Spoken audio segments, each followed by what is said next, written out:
Nous sommes tous nés et avons été élevés dans un contexte social complètement différent d'aujourd'hui, au début de la révolution culturelle.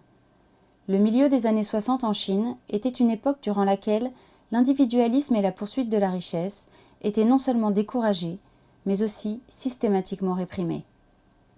La vie en communauté était non seulement recommandée, mais aussi impérative. Chaque individu servait l'État et en contrepartie, le seul objectif de l'art était de servir le peuple. Finalement, la société collective était alors adoptée, non sans ses nombreux problèmes inhérents et les critiques farouches à son égard, par des millions et des millions d'individus comme un moyen de changer le monde.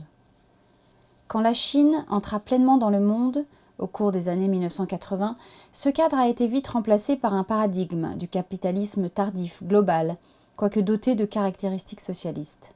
Les vestiges de l'époque communautaire de la Chine étaient balayés non seulement par les échecs des initiatives de l'État et l'importation de l'occidentalisme, mais aussi par l'urbanisation rapide qui a remplacé les communautés traditionnelles par des gratte-ciel modernes. L'incroyable transition sociale de la Chine était à la fois quelque chose de physique et d'idéologique.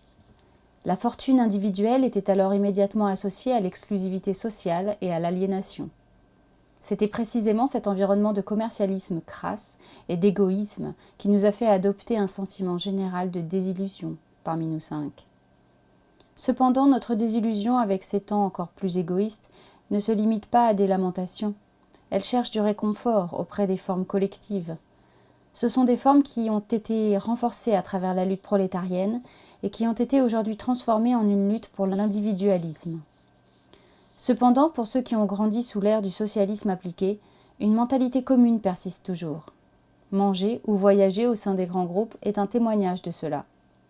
Les rencontres professionnelles sans fin, les bains populaires en communauté, tout tourne en faveur d'une solidarité au sein du groupe. Alors que nous nous complaisons dans ces activités communes et que nous sommes définis par celles-ci, nous ne sommes pas attachés au passé socialiste de la Chine et nous ne souhaitons pas non plus le faire revivre.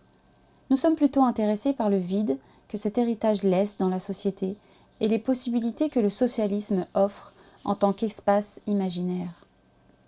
Le principe fondateur de notre formation est l'individualisme, dont on a découvert que le collectivisme est un aspect indispensable, naturel et vice-versa. Développer et libérer complètement l'individualisme est inséparable de l'expérience collectiviste et des savoirs du collectivisme. On s'est rencontrés en 2005, possiblement afin de compenser ce dont on ressentait le manque. Au départ, nous nous étions réunis pour discuter de ces sensations.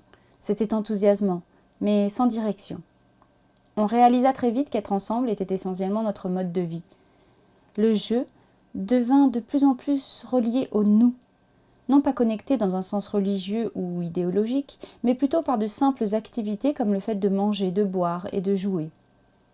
Le jeu finit par réaliser que le « nous » est en fait une partie intégrante du jeu, et la connexion entre ces deux est une libération à l'avenir du jeu, non pas à travers la suppression du jeu comme on a pu le croire. Mais bien sûr, ceci est sujet à comment le « nous » se compose, au même titre que les limitations imposées par le cadre du « nous ». Le « nous » peut faire l'expérience de choses que le jeu ne peut pas, et en ce sens, les désirs du jeu et ses imaginations sont renforcés. Quand le « nous » devient une dimension du jeu, le jeu au sein du « nous » devient souvent impraticable ou non pertinent, et l'imagination du jeu est de même floue. Être ensemble est déjà devenu une forme de nous, et manger, boire et jouer sont devenus notre base. Nous découvrons soudainement qu'il s'agit d'une forme de société, la forme pure de la politique. Nous nous renouvelons et nous renforçons continuellement dans ce collectif qui respecte les individus tout en faisant en sorte de développer le collectif. 12 années après la création de Politic from Office, individus et collectifs, je et nous, ont été en compagnonnage et ont progressé ensemble. Nous ne sommes pas familiers des collectifs qui viennent d'ailleurs en Asie. C'est de notre environnement que nous ressentons les contextes du changement social et des pressions, et bien sûr des influences qui a amené la mondialisation envahissante. Nous sommes situés dans une société hétérogène qui, de même qu'avec les arts, se développe en des voies diverses. Quand ces directions sont ambiguës, des forces multiples aident à mesurer et équilibrer, fournissant ainsi un espace de créativité afin de s'épanouir. Quand une direction unique devient explicite, l'espace s'effondre, donc nous devons conserver une distance vis-à-vis de cela. Nous voulons de fait être les ressources ou une force pour créer, maintenir et même étendre cette distance. Telle est notre relation vis-à-vis de la société. PSFO est un collectif, et en cette qualité, nos activités sont orientées, non pas vraiment en vue de résultats productifs, mais plutôt avec la simple idée de l'ensemble, de la communauté.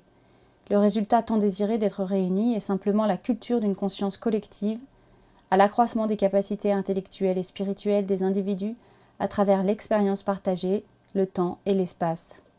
Nous discutons, mangeons, buvons, voyageons, nous douchons, lisons des livres et jouons ensemble. Nos formes articulent le contenu de nos initiatives, et notre forme est notre contenu, un collectif. Nos travaux sont tout simplement une propagande en faveur de ces idées-là. Pour Cosmopolis, nous présentons 3 travaux, Fitness for All, Wallpaper et 5 Chairs. Fitness for All est une campagne qui vise à motiver les individus dans la société à faire de l'exercice et à accorder plus d'attention à leur santé. Cela a été mis en place en Chine à travers l'installation de ces machines à exercice dans les espaces publics.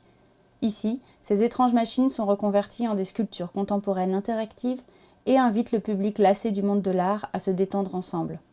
Le processus peut être aussi bien vu comme un exercice physique que comme une méditation collective spirituelle. Wallpaper se compose de véritables factures et reçus issus des sorties de Pulitzer from Office depuis la fondation du groupe en 2005. Le papier peint devient une archive des dépenses d'un collectif d'artistes depuis plusieurs années, mais aussi une manière de retracer leur histoire personnelle. Quand il est accroché comme papier peint, il devient un environnement au sein duquel l'activité collective est cadrée. 5 Chairs est une reconstitution de la première réunion de PSFO en 2005. Les 5 chaises sont le témoignage de l'instauration de la mythologie de PSFO en tant que mouvement idéologique. Les 5 chaises, choisies aléatoirement, interviennent en tant que symbole de leur formation, de leurs membres, une métaphore de leur relation et un support pour leur esprit libre.